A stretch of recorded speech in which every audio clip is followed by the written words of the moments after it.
Hola amigos, welcome to this session of Learning Spanish. In the last session we have learned the direct and the indirect object pronouns. We tried to look at the conversations in different situations and use the direct and indirect object pronouns appropriately in a sentence. I hope you have been able to learn the same and internalize the expressions which are important and useful in communicating your point of view to the interlocutor. In today's session, we shall look at some important expressions which are necessary for asking things and in the formulation of questions and also to respond to them. Also, I believe you have been able to make Spanish omelette as per the instructions given in the last part of the previous lesson. I hope you enjoyed doing it. ¿Sí? Muy bien, entonces. In this lesson, we will see some more imperatives and examples of conversations about asking permission from the other person in simple situations. There are different contexts and situations in which you have to take permission from the other person. Below, you will find some of them with some examples.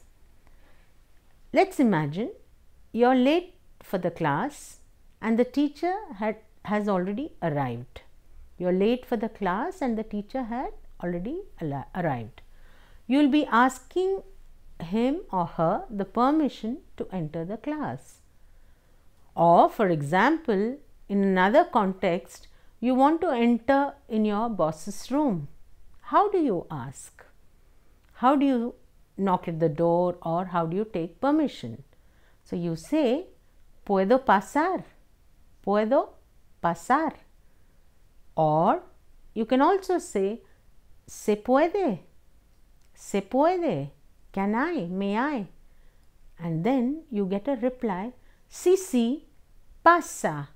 Or in formal situation, they say, sí, sí, pase, pase, pase, pase, come in, get in.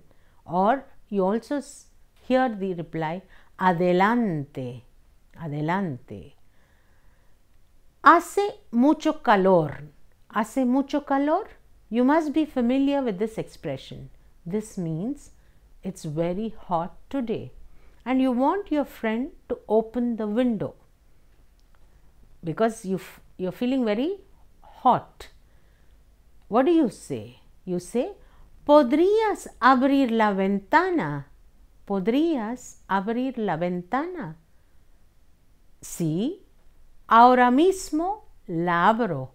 Ahora mismo la abro.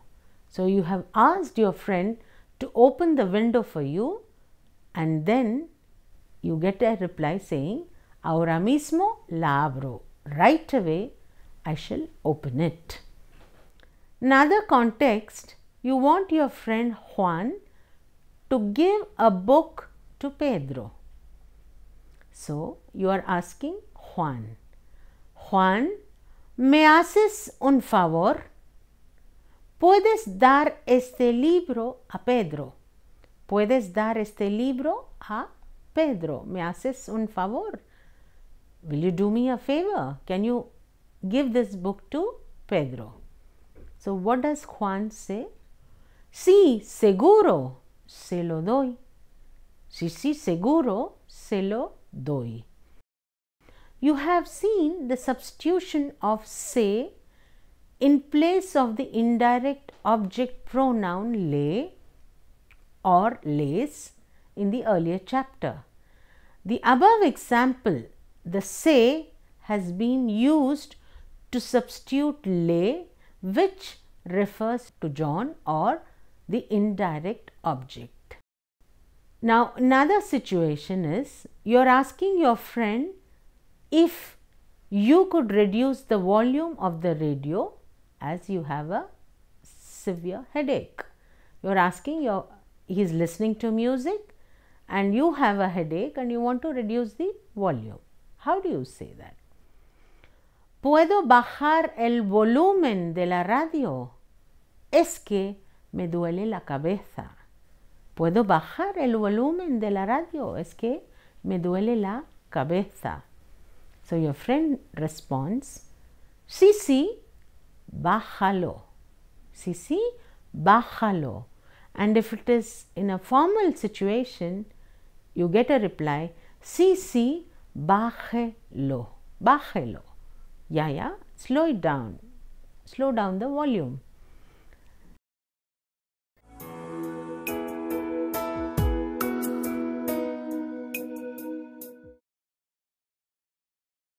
Now, the situation is that you are in a garment shop and you want to try out some t-shirts. Here is a mini conversation between you and the salesperson. The salesperson is dependienta, a sales girl, and here is the conversation. Buenos días. ¿Puedo ayudarle en algo? ¿Puedo ayudarle en algo? And you say, sí, sí, gracias. Quería una camiseta. Sí, gracias. Quería una camiseta. So she's asking you, ¿de qué talla? Pues no sé, la 42 o 44, creo. And she says, de esas tallas la tenemos azul, blanca y amarilla. ¿Cuál te gusta? So in these sizes we have azul, you have learned the colors, right? Azul, blue, blanca, white and amarilla. ¿Cuál te gusta? Esta blanca está bien. ¿Me la puedo probar? ¿Me la puedo probar? Can I try it out? Sí, claro. Ahí está el probador. Ahí está el probador. And the dependienta has shown us or whoever is shopping the trial room, and so that one can try it out there. Now let's look at another example. In the class, suddenly you get a call on your mobile and you want to attend it since it's urgent. You ask your teacher permission to take the call. So what do you say? Here it goes. Señora, ¿podría tomar la llamada? Es muy urgente. Señora, ¿podría tomar la llamada? Es muy urgente. And she says, sí, sí, tómala. Some of the above examples, as you must have noticed, are accompanied by the imperatives in the answer. In some cases, object pronouns have been used. You should remember that there are several ways of asking for permission, as you have seen in the dialogues. In the dialogues that we have done so far, one way of asking was the verb poder más, that is plus, the infinitive of other verbs. For example, you say, puedo pasar. Puedo pasar. Can I enter? Can I get in? Puedo abrir la ventana. Can I open the window? Puedo dar este libro a ti. Can I give you this book? Puedo bajar el volumen. Can I reduce the volume? O puedo probar esta camiseta. Can I try out this t-shirt? Or instead of puedo, you can also use podría for yo. Podría abrir la ventana. Podría bajar el volumen. Now, podría is also the verb poder, but it is conjugated in a different form. It is used in this context as a courteous way of saying, a polite way of saying. Instead of puedo, puedo is can I. Podría is could I. So you have podría for yo and podrías for tú. So you can say puedo pasar or podría pasar. Or you are asking somebody to open the window. So you say puedes abrir la ventana or podrías abrir la ventana. ¿Puedes dar este libro a Juan? O podrías dar este libro a Juan. ¿Me la puedo probar? Me la puedo probar. That is, also you're finding out if you could try out on you the t-shirt, for example. Me la puedo probar. So here, have you noticed the use of pronouns coming before the verb puedo probar? Me la puedo probar. So they come before the verb.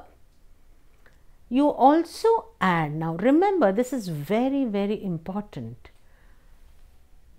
In all these questions seeking permission, it is imperative to use por favor to be even more polite. Like, ¿puedo pasar por favor? You know very well what por favor is. What is por favor? Por favor is please. So you say, ¿puedo pasar por favor?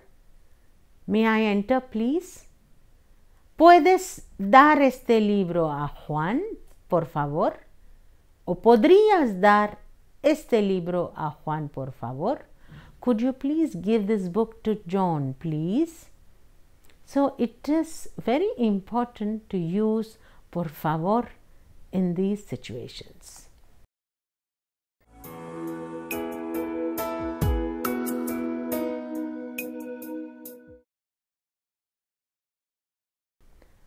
But to give permission, we use the imperative. Have you noticed in the conversations that we have done so far? Some of the expressions which are used in the examples are, for example, let's look at them. Sí, sí, pasa, pasa, pasa. The verb pasar. Pasa is the imperative for tú. Claro. You can also say sí, claro. Sí, claro. Yes, of course. Sí, sí, claro. Bájalo, bájalo. You're talking about bajar el volumen. So you say bájalo. Bájalo, lower it down, lower the volume. Tómala, tómala, take it. Pruébatela, try it out on you. So, para pedir permiso is to ask. Pedir is to request, to ask. Te pido is I request you. So, para pedir permiso, to take permission, you have used extensively the verb poder. And para conceder permiso, to grant permission, you use the imperatives. Let's look at these two mini conversations. ¿Puedo abrir la ventana? Sí, claro, ábrela. Sí, claro, ábrela. Yes, of course, open it. ¿Puedo probarme este vestido? Sí, claro, pruébeselo. Pruébeselo. Have you noticed that while giving permission, some expressions are used for maintaining the conversation like sí, claro, por supuesto, sin duda, etc. Sí, of course, yes. Por supuesto is of course. Claro is also an expression to say of course. Sin duda is undoubtedly. We have seen in the last lesson about the positioning of the object pronouns in different situations. We'll take one case from that which we are dealing in this lesson today. That is the place of object pronouns with the imperatives. These are taught in great detail in another lesson which is on imperatives. For now, let us look at these in the context of taking and granting permission. Object pronoun with, for example, with a imperative. Now, with object pronouns which come with imperatives, they come tagged on to the end of the command, that is the imperative form, as one word. Like you say, pásamelo, pruébatelo, cómelo. Or in other context, it comes before a negative command, that is, no me lo pases. In the first case, as we have seen in earlier examples, the object pronouns are placed at the end of the command for giving permission. But for the negative ones, we place them before the imperative form. Let's see some more examples with both the affirmative and the negative forms. Now, here is one. ¿Hago la cena? Sí, hazla. Tengo hambre. Hazla, tengo hambre. No, no la hagas todavía. Es muy pronto. No, no la hagas todavía. Es muy pronto. So here you have seeked permission to prepare dinner. Shall I prepare dinner? So one response is, yes, of course, I am hungry. Please make dinner. The other response is, no, no, don't make it right away because it's quite early.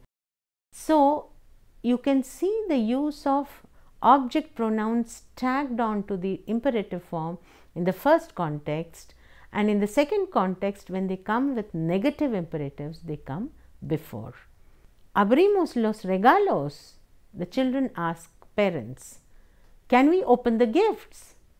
Sí, abridlos. Yes, open them. Now, if the parents don't want them to be open, they say, no, no los abráis. No los abráis todavía. Esperad hasta mañana. Wait till tomorrow. So, you have noticed how the pronouns are placed in this situation also. Let's look at a third conversation. ¿Despierto a Pablo? Sí. Despiértalo ya. Es muy tarde. Can I wake up Pablo? Yes, yes, wake him up. It's getting late. Or, no, no lo despiertes. Déjale dormir. Don't wake him up. Let him sleep. Or, another conversation in a kitchen. Frío las patatas. Frío las patatas. Shall I fry the potatoes? Sí, fríelas. Fríelas. O no las frías. Fríelas, no las frías. Pongo el video. Pongo el video. Vamos a ver la película. Sí, ponlo o no lo pongas. Have you noticed carefully the placement of object pronouns in all the conversations that we have done so far? You can notice that the object pronouns are used after the imperative form, in affirmative, and before the negative form in the negative imperatives.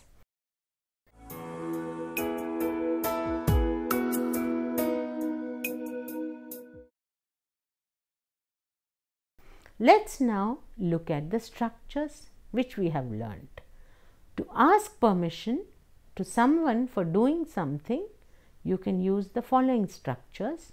That is, para pedir permiso, you say presente de indicativo de algún verbo, like abro la ventana. You put it in a interrogative intonation. Abro la ventana. Shall I open the window? Or you also say, puedo abrir la ventana. Can I open the window?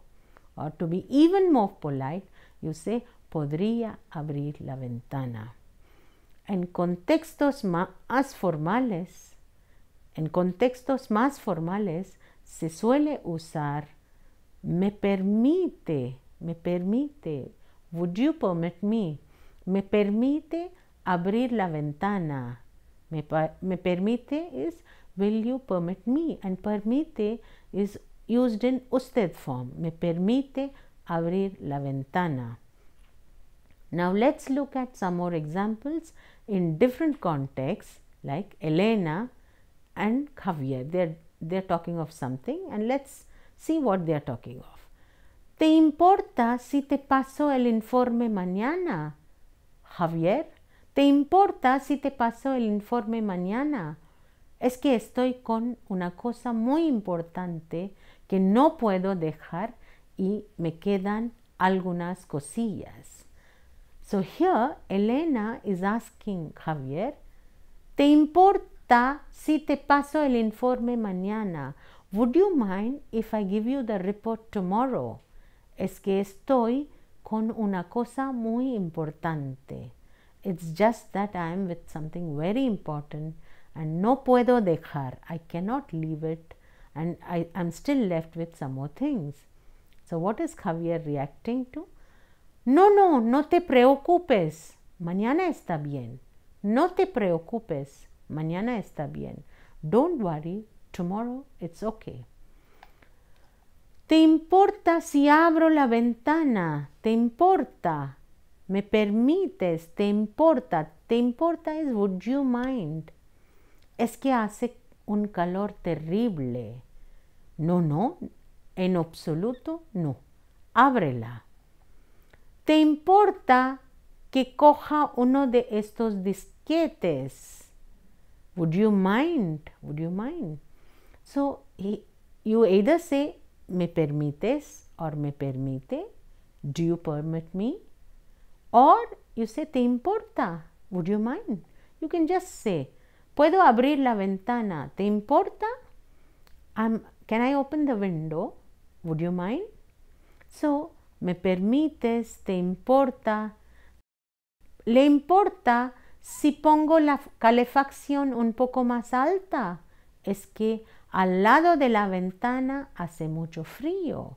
So Pablo, for example, is asking Maria, ¿le importa? Te importa is tú. That is informal.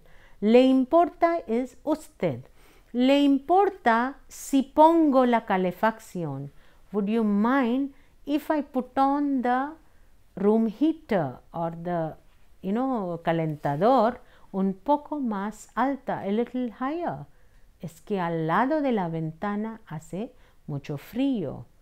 And Maria says, no, claro que no, of course not. Ponla if it is tu form, or póngala if it is usted. So I hope you have learnt the usage of the object pronouns imperatives poder, permitir, importar, all these forms to seek and grant permission.